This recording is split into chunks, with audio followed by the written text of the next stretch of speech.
So a very good morning to you, and you're welcome to this morning's Signpost webinar. My name is Mark Gibson. I'm head of the Teagasc Outreach and Innovation Department. This series is brought to you by Teagasc in collaboration with Dairy Sustainability Ireland, the National Rural Network and Food Drink Ireland SkillNet. And today we're joined by Pat Murphy, who's going to help us with the questions later on. Pat is the head of the Teagasc Environment Knowledge Transfer Programme. Good morning, Pat. Good morning. And today we'll be discussing how we assess biodiversity management practices on intensively managed farmland.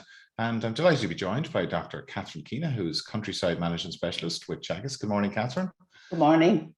So, Catherine, you're going to be talking to us today about some of the findings from your study as part of your PhD. Is that right? Yes, and the tool that came out of that, Mark, yeah. Very good, very good. And Catherine, the work that you do in Teagasc, a lot of your work is working with advisors and agencies in supporting biodiversity. Maybe you could tell us a bit more about that. Yeah, I suppose anything that goes on biodiversity in Ireland in the agricultural world, I try to keep up with.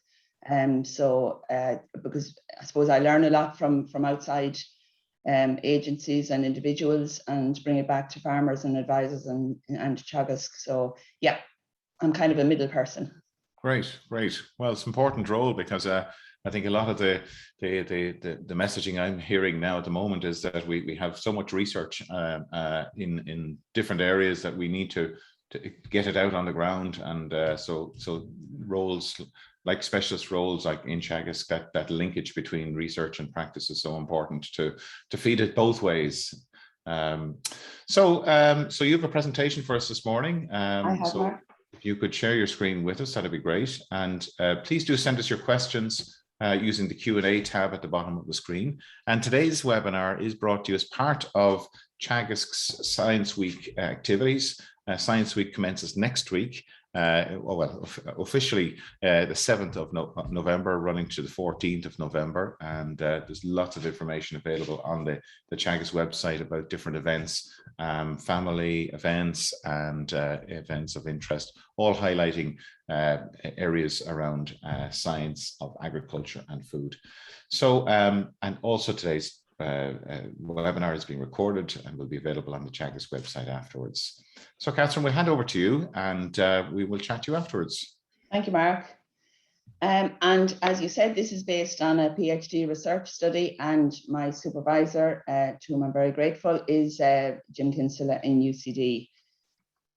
So biodiversity, I suppose what got me going on this subject at this stage of my life to go and do a PhD on it. So I suppose, why should we care about biodiversity? Why do we care? A couple of reasons. The law is one. There is legislation there. Money talks, and biodiversity is increasingly in the schemes, all the agriculture and agri-environment schemes. Marketing, I think, is the one I have spent a lot of my time over the last number of years working with people who believe and understand the green image of Irish farming, both farmers and policymakers, and that is a major one. And fourthly, it's probably being maybe a scientific background. It's one I was hesitant to kind of talk about the niceness of biodiversity, but farmers keep talking to me about the well-being. We hear a lot about mental health now. Nice to have and pass on to the next generation a farm that's rich in nature. So I think I am putting it there strongly, and especially after the last year, the increase in interest in nature with COVID and what that brought. And interestingly, only yesterday I heard on the radio of a CSO survey showing the results of it, showing a high interest in nature. It's a behavioural survey, so it's all about biodiversity and nature. It's only going one way. So why worry now? And I suppose the reason the big interest now is because it is in decline, worldwide and Ireland. The International Platform for Biodiversity and Ecosystem Services has confirmed 1 million animal and plant species threatened with extinction. The Millennium Assessment confirmed changes in the past 50 years have been more than at any time in human history, answering the question that, there are always changes, and there are, but not anything like now. And again, both worldwide and also Ireland, and I just give the example of our bee species. We hear about 1/3 of our 98 Irish bee species are threatened with extinction. So there is a reason to worry now. So what can we do? And I suppose I've been working in this area for a long time and was interested in doing something. So again, with Jim Kinsella, thought through the rationale for my specific study. I was always very interested in the intensive agriculture and and highlighting the biodiversity there. And it is clear there's a link, from the research, that there is a link between the intensification of agriculture and the decline in biodiversity. Obviously, we would not have the industry we have today and the food production if we didn't have the intensification. But there is a balance, I think, and that's where we're thinking about now. And as the majority of biodiversity studies in agricultural landscapes in the past focused on natural and semi-natural habitats, there was a lot of information and awareness about that. And there was like, I'm going back over the years now, there would have been a train of thought that, leave the wildlife, go to the designated areas and to parts of the country and let us farm. But I was never happy with that. And again, there's an urgent need becoming more evident to consider biodiversity management practices in intensively managed farmland. So that was the focus of my study. And from my own experience, from years of walking on the ground on farms as an advisor in Wales and in Cavan, I felt I knew what habitats were out there and I could see the value in them. But obviously I trawled through the literature, and scientific and published literature on biodiversity was reviewed to provide a better understanding of its importance, its association with agriculture and methods of measuring. And I came up, between my experience and the literature, came up with 4 broad characteristics of biodiversity on intensively managed farmland. It's practically everywhere. So we're talking about the hedgerows, the watercourses, the field margins, and the farmed landscape structure. I'll explain all these a little later. But these make up the bulk of biodiversity and have the most potential and can live alongside intensive agriculture, in my view. I always have a vision of an intensive farm, superb in biodiversity, and it would be, there can be lots of other biodiversity. There can be woodlands. Some dairy farms that I visited had peatland and uplands and all the other habitats, ponds, but these are the key ones because they're common and they're everywhere. So my study focused on dairy farms in Waterford, a wide spectrum of all intensities. The profile was I visited 149 dairy farmers. On average, they owned 61 cows, or 61 hectares, milked 79 cows. Only 1/3 of them had a stocking rate of over 170 kilos per hectare. So I was visiting the full spectrum. Farmer typically 49 years of age, male and married. On at least 42% of the farms, likely to be a successor carrying on dairying, and increased milk production was planned. Now, this study, the survey part of the study was carried out in 2013, which will account for the increased milk production planned there. So the typical, very, very important group of farmers, because they're going to be around for the future. And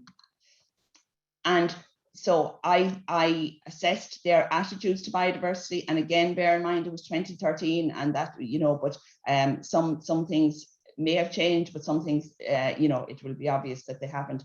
97% would like to see biodiversity coexisting with dairy, which is a fantastic finding. Nobody was against it, but improving biodiversity was not a priority, in the sense that I think we all understand you have busy lives, 101 things to do.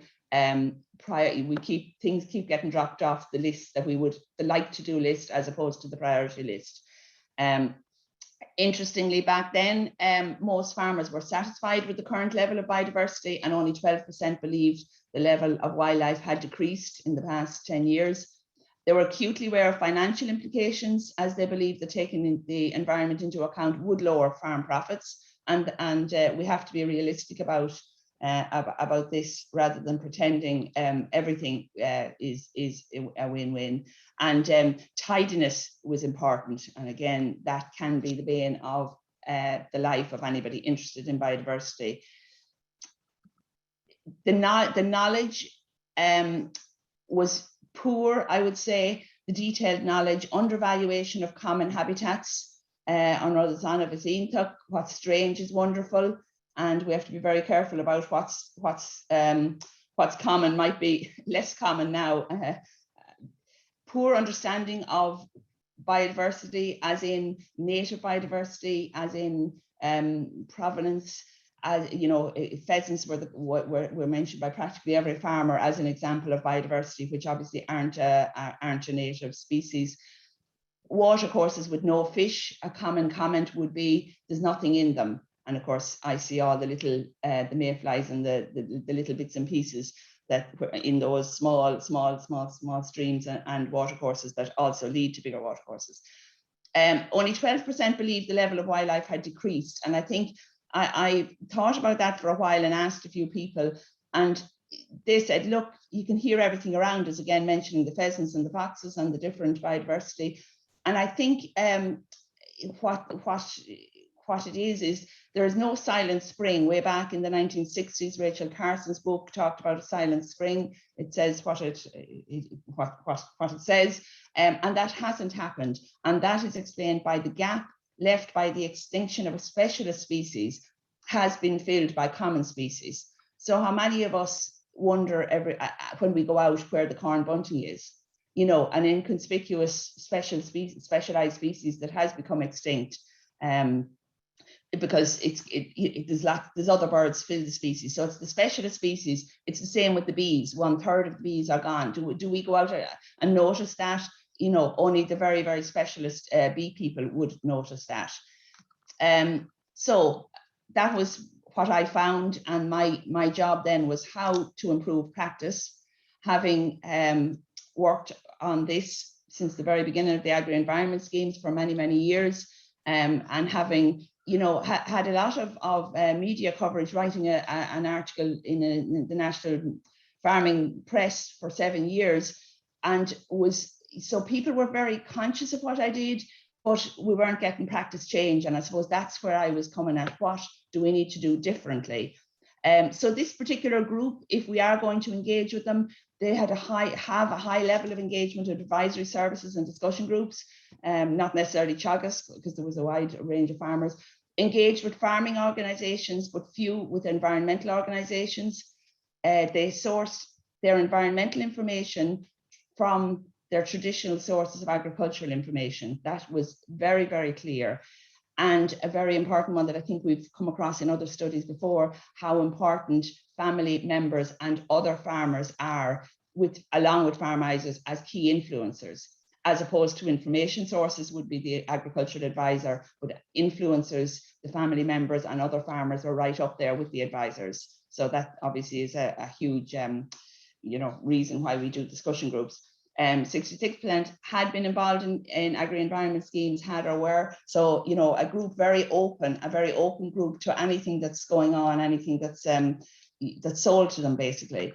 So that's kind of was my job. How do we sell this to them, to this group of farmers? So my conclusions, having thought a lot about it and discussed it, we need clear focus messages. Again, I've been speaking for many, many years. Maybe I've said too much. For example, on hedges, you know, I've been writing and speaking about hedges for a long time, and maybe I need to be clearer. Explain the why, really, really important, rather than the rules, because the way to get to the result can be different if the farmers understand why, and if the advisors understand why we're saying something. We're halfway there. Delivered by trusted agricultural advisors. Again, for years I was defending the agricultural advisors when people said, you know, blamed agricultural advisors for where schemes did not deliver. And again, I think I've been proved right, because we see how in the hen harrier, in the reap, in the pearl mussel, in the burren, where the agricultural advisors are the key people delivering those, you know, given the right circumstances and the right, you know, the right atmosphere and whatever. Through discussion groups, again, really important. So this, but also then I said, okay, they're all the clear things. I'm sure most people agree with those, but what can I do to help? I said we need a tool that is simple. All of us advisors know the back of the envelope calculations that you do standing out on the field when you're working out how many cows or how many paddocks or what grazing times, how important that is to be able to do back of the envelope calculations. We need a tool that gives clear signals, not just measuring for the sake of it. We need a tool that allows comparison, because we know comparison either with others in a group, nationally from other figures available, or comparison over time, with maybe a discussion group doing the same exercise, or any group doing the same exercise in time. Facilitates the setting of goals. So again, where are we now and where do we clearly want to be? A tool that is a measure of improvement. So if I go up on the scale, I can clearly say I have improved. And a tool that facilitates discussion in group settings, which enables, which is a very effective way of delivering practice change.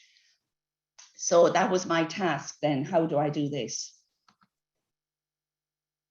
And where to start? Again, to remember to follow the principles, retain existing habitats, maintain habitats and biodiversity before we go enhancing. And enhancing is always a kind of a dangerous job. We need to be very, very careful not to do more harm than good. It's a fantastic thing to do, done right.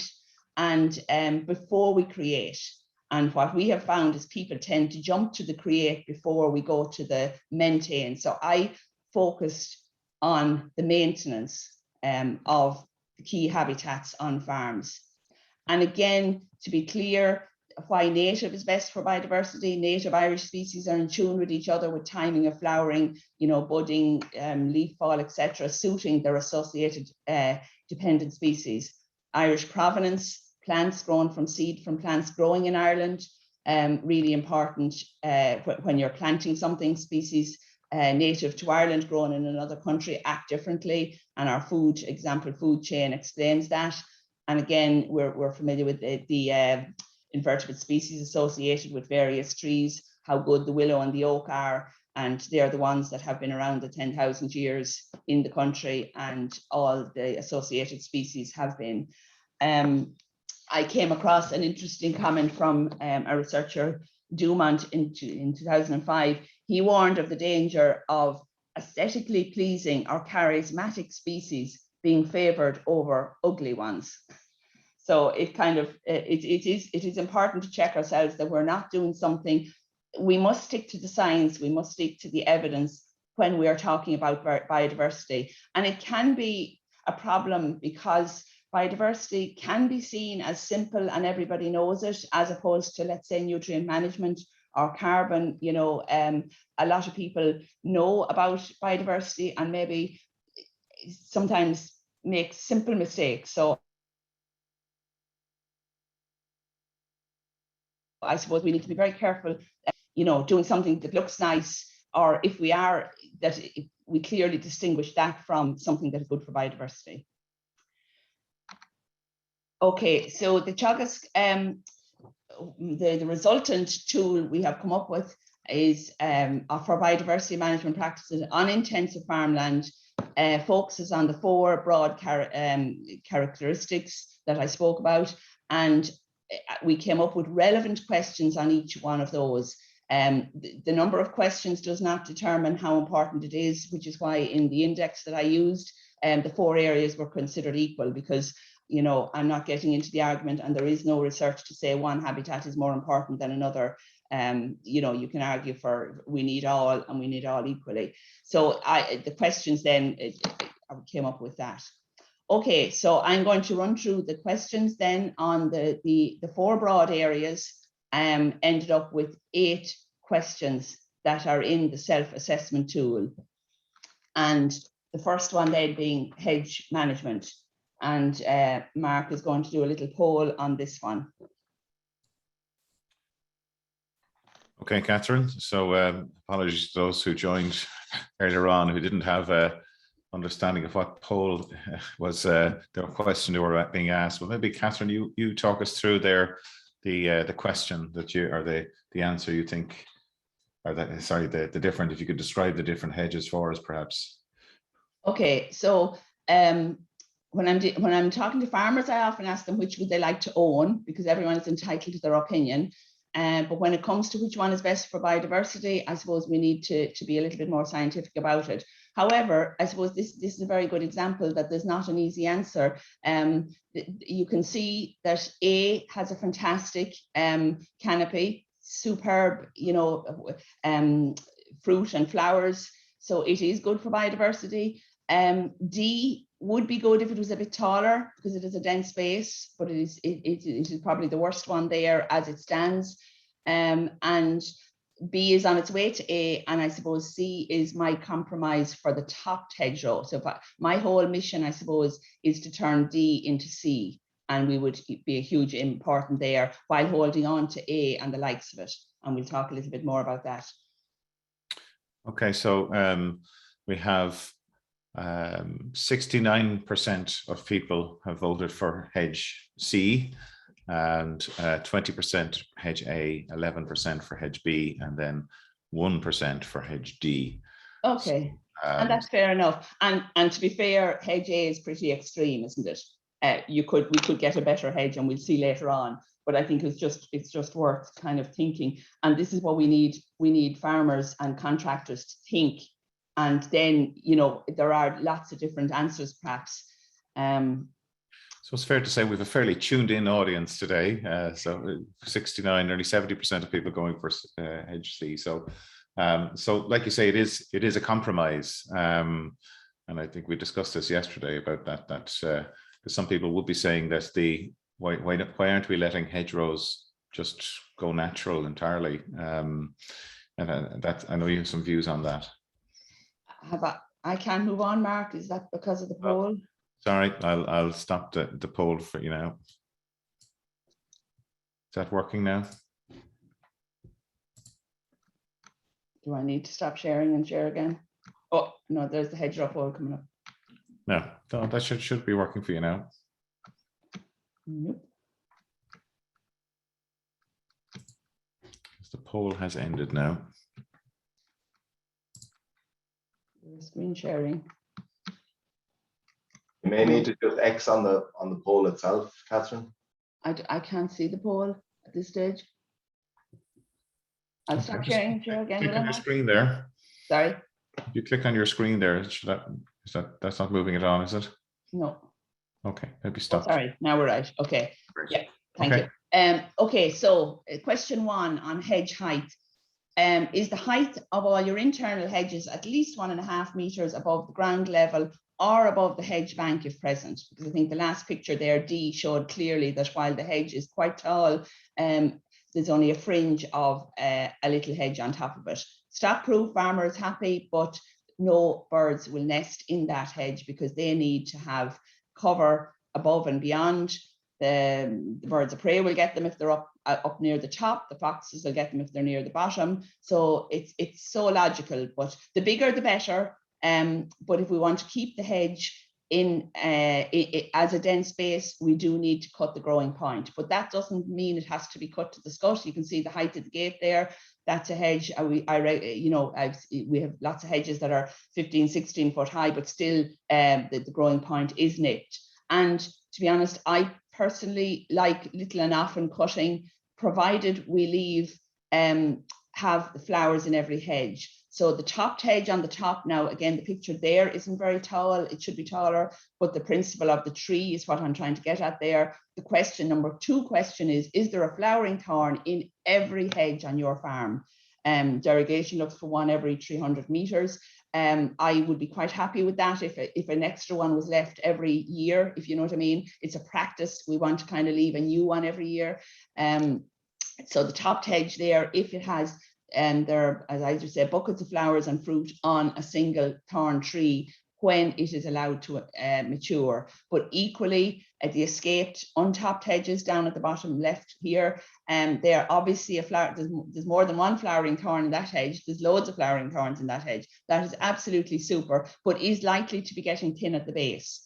But is super because it will also have all the other flowers in it.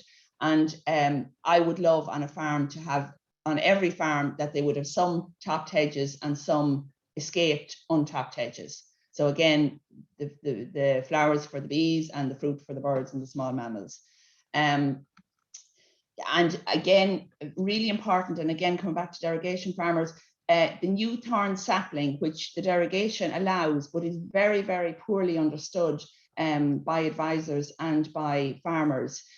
What we mean here is to allow a thorn tree, and this picture on the top of the left has only been left it was about 4 years after I took the picture. It was in Teagasc Grange, where Francis Collier listened a number of years ago before the derogation came in, and you can see already it's on its way to being. Now it's not until it becomes mature, it won't have that huge volume, but it is on its way. And similarly in this hedge here, the thorn trees as opposed to the ash.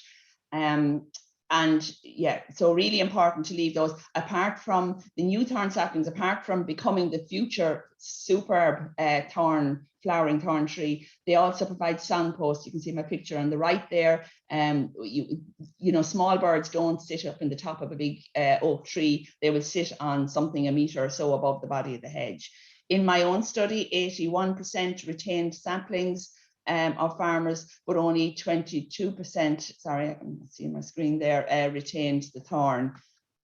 Okay, now just my study, as I say, goes back a while, but has been taken on by a number of people, or at least the principals. So Aoife Leader is doing a PhD in Teagasc at the moment, and she's been working with us in Kilkenny Waterford with discussion groups with the advisors, and has used this with 90 farmers. So again, she had her results came up similar to mine, but 79% had the hedge height over 1.5 meters, 87% had mature saplings or thorn trees present.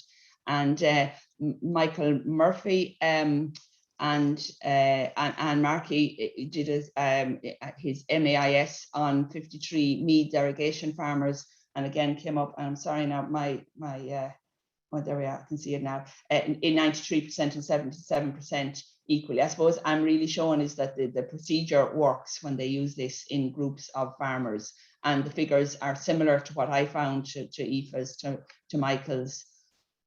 Sorry now, why is that not going on?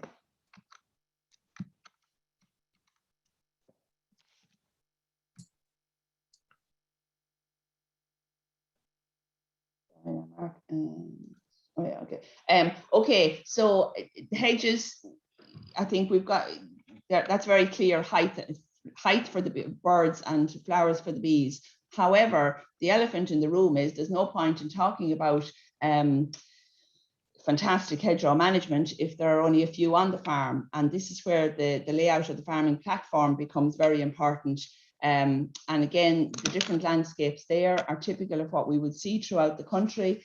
And again, there's a lot of work done on the value of the mosaic landscape, you know, going from the value of an individual hedge per area to the linear length of it with its edge effect and the soft, you know, connections with the field, going up to intersections, you know, cross T's and crossroads of hedges, up to a mosaic in the landscape. You know, the value of a hedge increases phenomenally. It way more than the area that it takes up. You know, birds, bats, bees go out, they fly along hedgerows, along corridors like that. So it's kind of obvious, but we need to keep remembering that. So the question for the farming platform is your average field size less than 5 hectares? So if you've you know, 100 hectare field, and if you have 10 fields surrounded by permanent boundaries, not wire fence, that's your average field size. And that is really important. And the average field size per farm Again, my study showed five hectares was the average, which is interesting. That's also the figure that if you are increasing a field more than 5 hectares, you need to get EIA approval. But what's really interesting here is the range of average field size. Now, and I am talking about average because, again, variety is the spice of life for biodiversity. So it's not that we want minimum sizes. Some big fields suit certain birds, but you know, so the average of the 49 dairy farmers that I visited, the smallest average field size was just over 1 hectare, and the largest was 37. So again, which is better for biodiversity? There's not much point in talking about hedgerow management when we're talking about the picture on the right. So I think that we need to be aiming for that. And again, dairy farmers are very positive towards this. They're not against it. I know it's hassle and priority and cost, but it's not going to stop them farming if it's quite a good thing to do. Sorry now. Okay, so an EFA study then on the 90 farms was, again, the average field size, 77% of them were below 5 hectares. So I suppose it's the ones in red that we would be wondering, can we, by putting in a hedge, improve that figure? It would, and that can be measured over time. Then moving on to field margin management is the third characteristic, third area.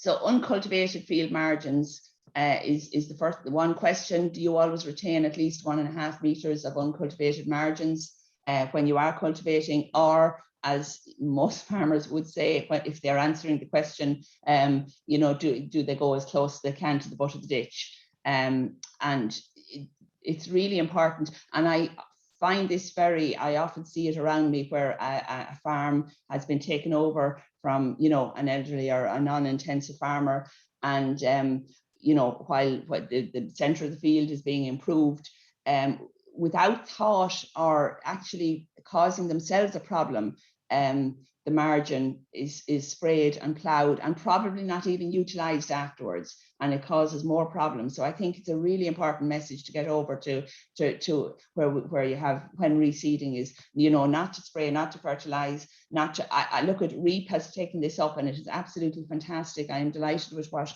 REAP did in this. Has highlighted grassy margins, the value of them.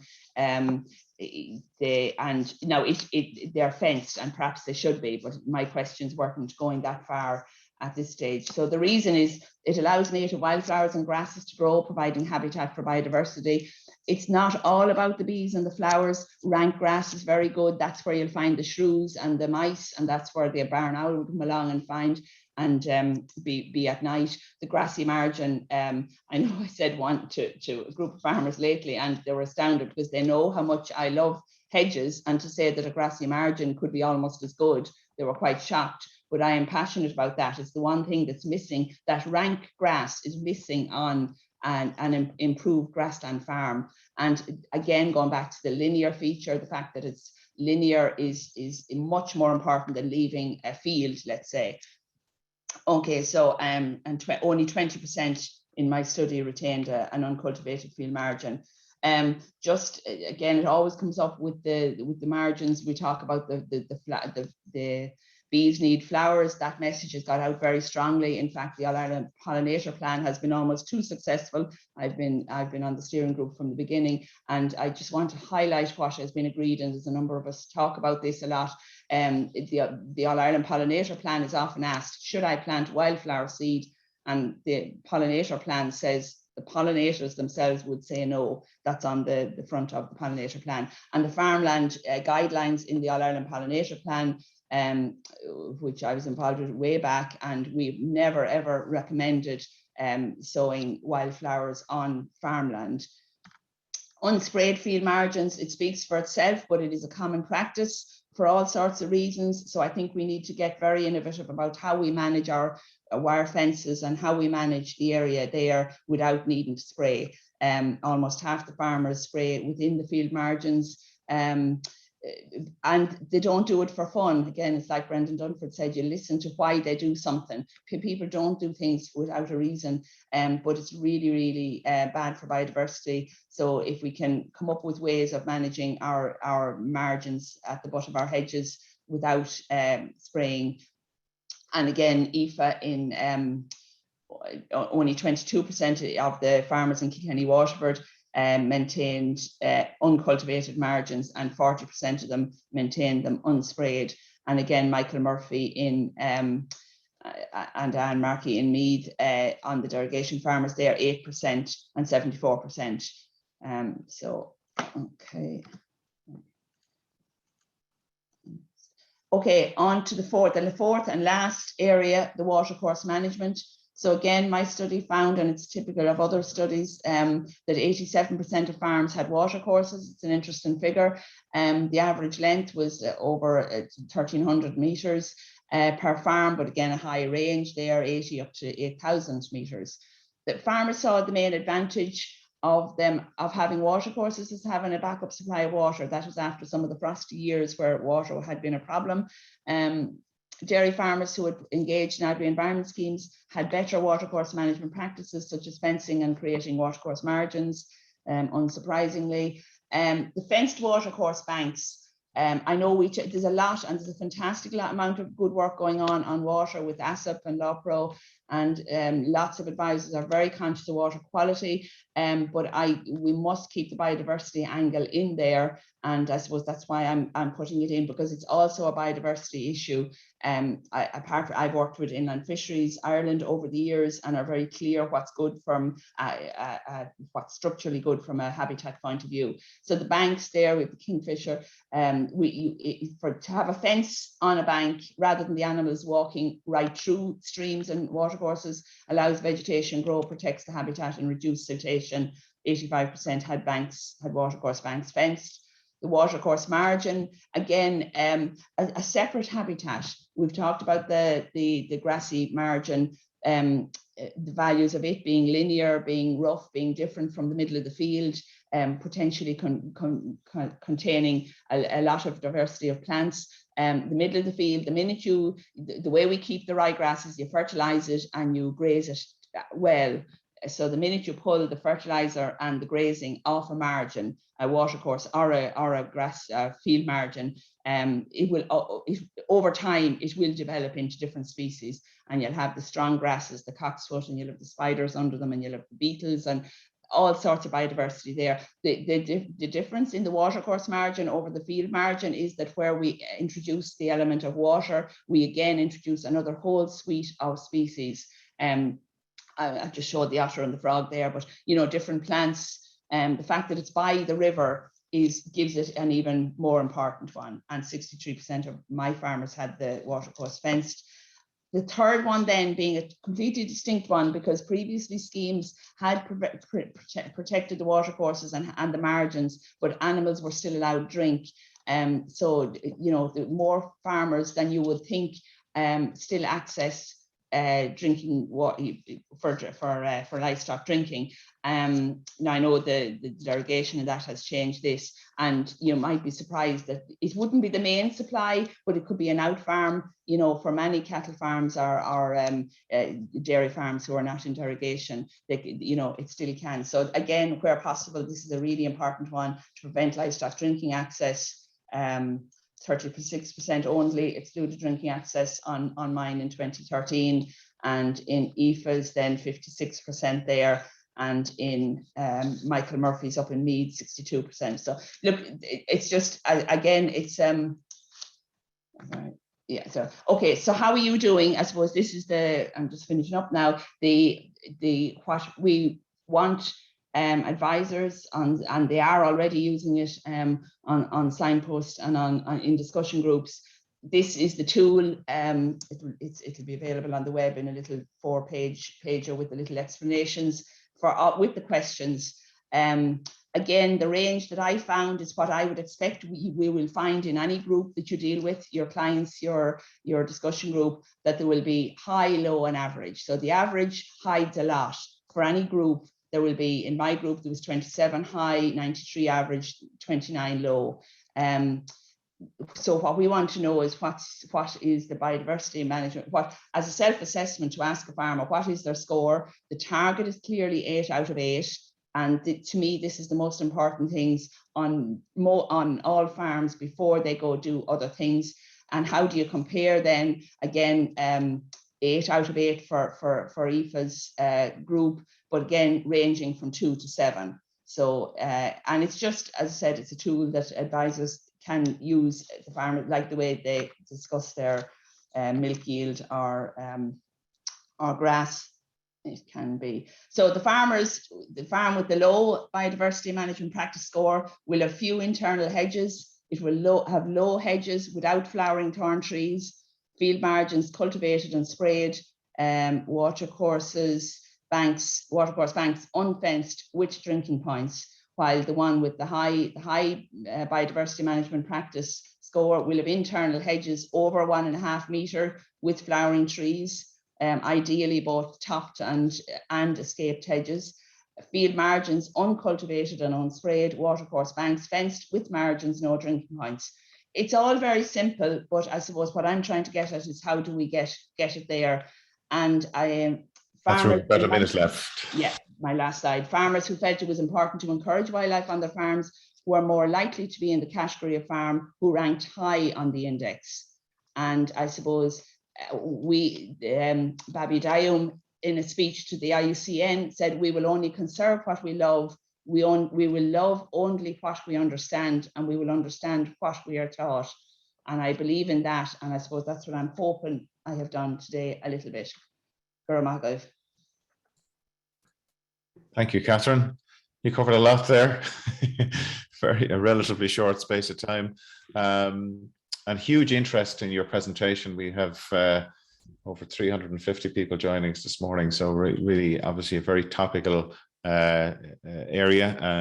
And of course, this week has been agriculture has been in the media for other reasons. We have the carbon budgets, which were announced yesterday, but I think we can't lose sight of the other aspects of the environment: water quality, biodiversity, and soil quality. And so it's I'm delighted that we're able to you're able to share your results with us today. Catherine, before we get into the questions coming through from our audience, I suppose I have a question for you in terms of the future. You know, what can we do differently, or where would you see the main opportunities to really ramp up our performance on the biodiversity side of things over the next number of years, given the trajectory of where things are headed at the moment? For example, I know there was a big discussion about results-based schemes in the Oireachtas this week. Perhaps you could maybe touch on some of those areas. Yeah, I suppose there's a very distinct difference between the extensive farmland where the biodiversity is in the middle of the field, and I haven't touched on that, and that's particularly where the results-based schemes are very relevant. And for the intensive farmland where the biodiversity is in the areas peripheral to farming, it's really, really simple. It's just doing it and leaving space on those farms in the right way, and being aware of the right practices, which is them 8 things, Mark. Mm-hmm. Some comments coming through there asking a question: is there an overemphasis on hedgerows on intensive farming areas? Are there other aspects that like you've clearly demonstrated that in your presentation today, but would you agree that there maybe is I said I would put hedges equal to the watercourses and the grassy margins, which are a totally different habitat to the hedges. So yeah, but once those 8 things, once the routine, I'm into the maintenance there. If we're moving on to the creation, I mean, the world's there's no end to what you would do. You know, ponds, wild bird cover. I love to see that on a patch of that. There's so much there. You know, trees, woodland planting, corners, etc., etc. But my message is we must get the basics right first. Mm-hmm. And I thought your slides showing, you know, the retain, maintain as your first steps is really, really important message. You know, that, you know, just moving hedgerows around isn't really necessarily a good thing as such, or replanting and moving. Pat, we better get stuck into a lot of interest. Yeah, no, a lot of questions coming in, and I suppose one important one to begin with from Kieran Kenny, and he just asks about other habitats that may be on farms, such as ponds, woodlands, and turloughs. Just to I suppose reiterate your message. Yeah, reiterate that I'm not ignoring them, but I've spent 25 years talking about everything and have got nowhere. So I think I don't think you've been fair on yourself there. But we need to distinguish between, and I've said there's a clear distinction there between the linear habitats. So I think this is a self-assessment tool for linear habitats. Then let's move on to all the others. Okay, and I suppose a question there, in the years where since 2013, in your view, there's been obviously a massive increase in production and in dairy production on the farms that you've had. In your view, has it led to a loss in biodiversity, or have they managed to maintain, or have you seen an improvement in the biodiversity in those farms that you're studying? I know there hasn't been a repeat study, but you live in the area. Well, even what Aoife did and what Michael did. So I would hope there isn't a loss, Pat. I think we've moved away from the loss. But obviously, if we're at kind of an average of 5 out of 8, we could do a lot more on the margins. I hope the hedges haven't disappeared. I'm worried about the management of the hedges again. I'm worried about those tall, fabulous hedges being cut down, and I'm worried about the other ones not being maintained right. So that's where the loss in quality, if we don't get our management right, is the biggest concern. So comments coming through there just on the apparent lack of joined up thinking between the different agencies involved, the county councils and even contractors, how, and I know you have done a lot of work with agricultural contractors over the years to promote the compromise or the ideal hedgerow. Is there more we can do there? Yeah, and again, it goes back to the confusion. It's like the confusion over the escaped hedge and the topped hedge requiring totally different management. On a farm, there are 3 types of hedges. There's hedges that marry your neighbour, and in general, they are tall escaped hedges, and they're usually never touched, or else people end up in court. And but there's also then the ones I focus on are the internal ones, because they're the ones we can make most progress with. But the ones you're touching on now are the roadside hedges, and they cause me a lot of grief. But I mean, safety comes first. There's no question about that. I think we can do things a bit better than present. They're the showcase of as one contractor said to us last year during Hedgerow Week.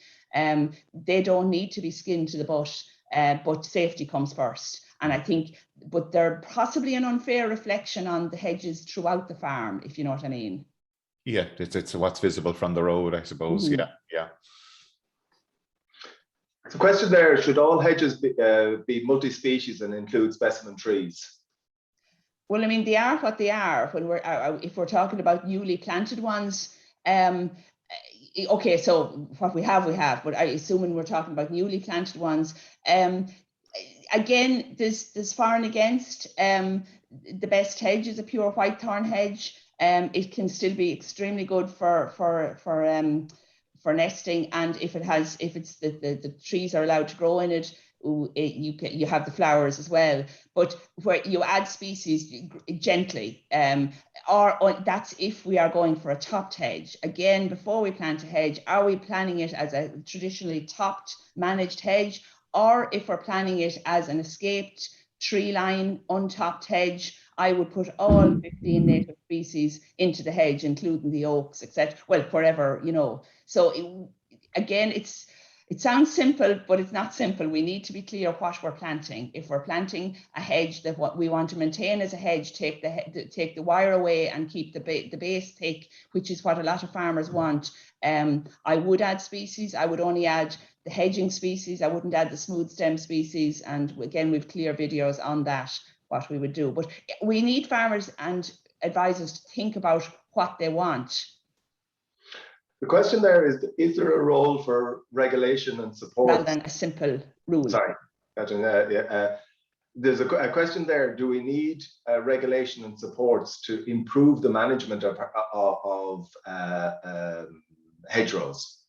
I would put education first. Yeah. I mean, my farmers said to me they do what the contractor, most of them, half of them did what the contractor, they think they know best. The contractor does. They're constantly telling me they do what the farmer pays them to do.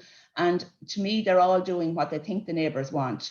So the general public and education from outside has a huge bearing on this. I mean, putting the level on the hedge, showing your skill of management, you know, neat and tidy. I mentioned tidiness early, but that, you know, we need the media, we need the public, we need everybody to kind of switch. I wouldn't blame anyone in particular, but we need, like, yeah, we need to know, because I mean, I still know, and in particularly maybe elderly relatives will talk about untidy and poor farming, and isn't that a lovely neat hedge, when I'd be trying to keep my mouth shut. Okay, there's a few questions in there about the management of your margins around fences, and how do you propose to do that without spraying? Well, I think REAP has it. We need margins around every field with a fence, and then you're keeping away from, you know, you're keeping away from the hedge. You will have less problems, you'll have less fertilizer. You know, when you look at the rank grass along the roadsides, you do not have nettles or thistles or docks, because there's no nutrients there. They've never been sprayed, or at least the ones that haven't been sprayed do not cause a problem. That's what we need in our margins in every field. It will take time. We'll need cutting in the meantime. We need maybe more work on that, but I think it's clearly margins around fields, Pat. Just a slight follow on from that, Catherine, around watercourses, you know, fencing of watercourses. Does this not destroy the diversity of riparian vegetation?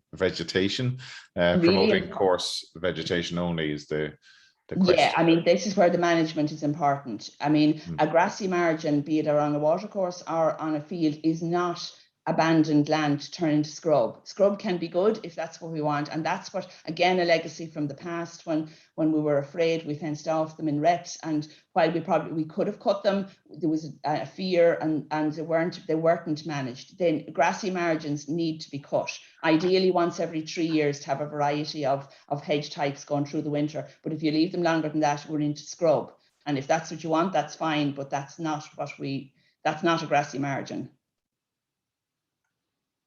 We have a positive comment coming through here, Catherine. Well done, Catherine. A voice of reason and knowledge in the middle of a lot of shouting and noise, particularly this week in the media. So just want to pass that on to you.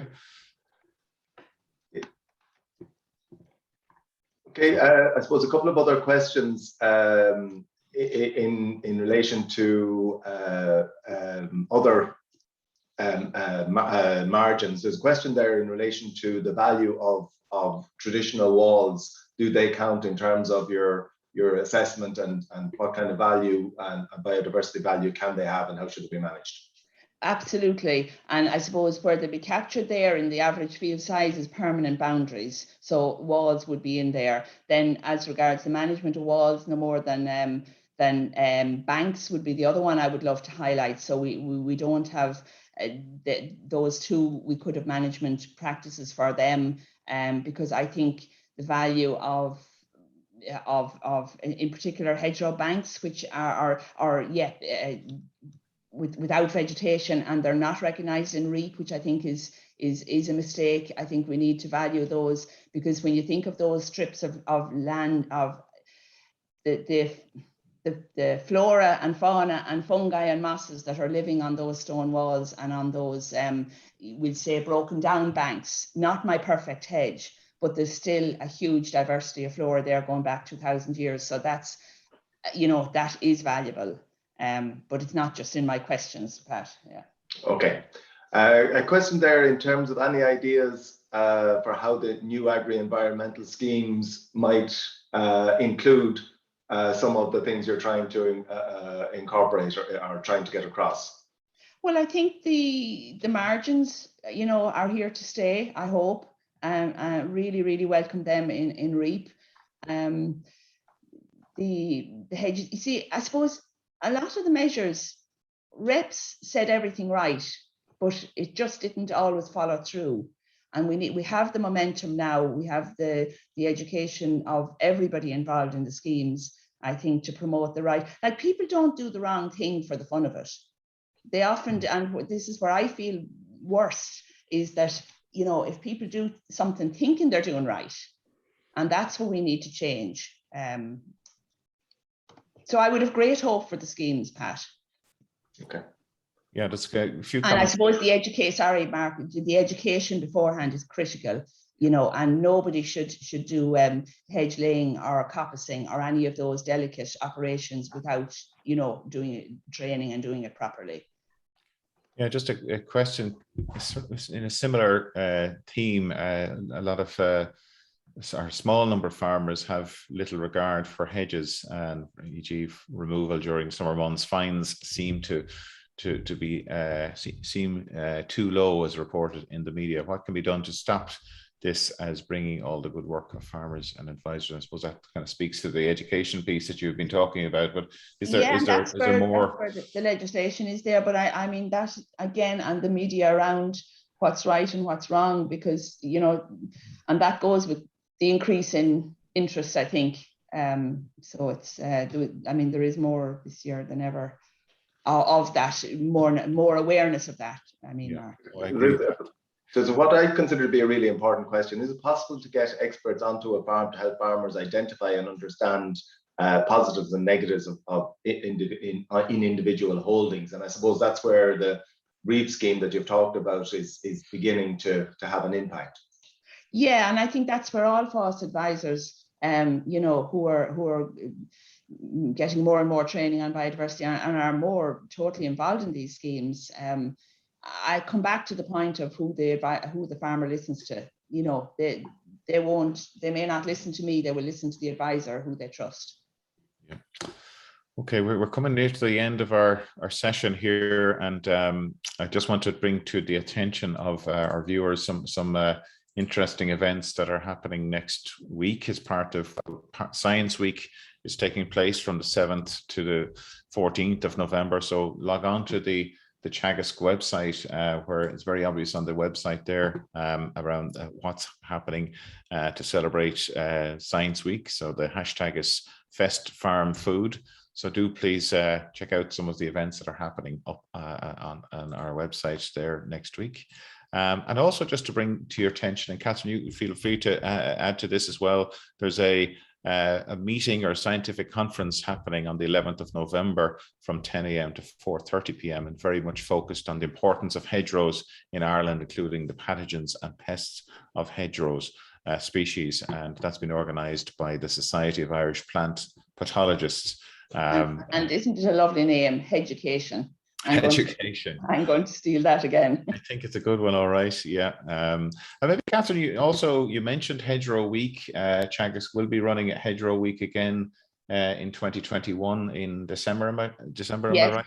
The first week of December, the 6th to the 10th. And if there's anybody listening who wants to engage or, you know, work with us on that, I would be more than delighted. We all need to work together, I think, in particular in the field I work with, because, you know, as I said, there's a lot of good work going on, maybe outside agriculture, that we can work with, and vice versa. Yeah, great. And look, sorry to everybody who had sent a question through. We just haven't had the time today.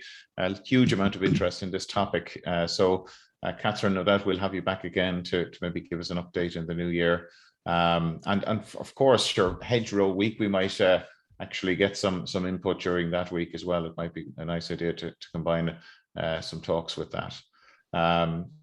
Very good. Okay, Pat, look, thanks for helping with the questions, and thanks to our production team, Andy Boland and Yvonne Maher.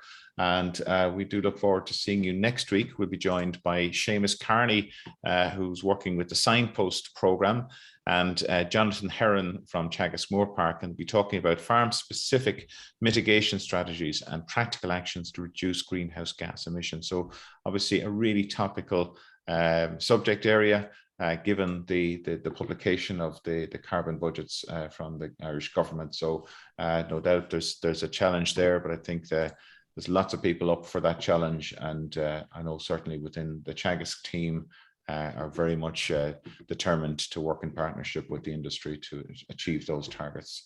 So with that, Catherine, thank you again for your excellent presentation today, and your presentation will be available on the Teagasc website in the coming days. So thanks again, everybody, and do join us next week for this. Okay, thanks again.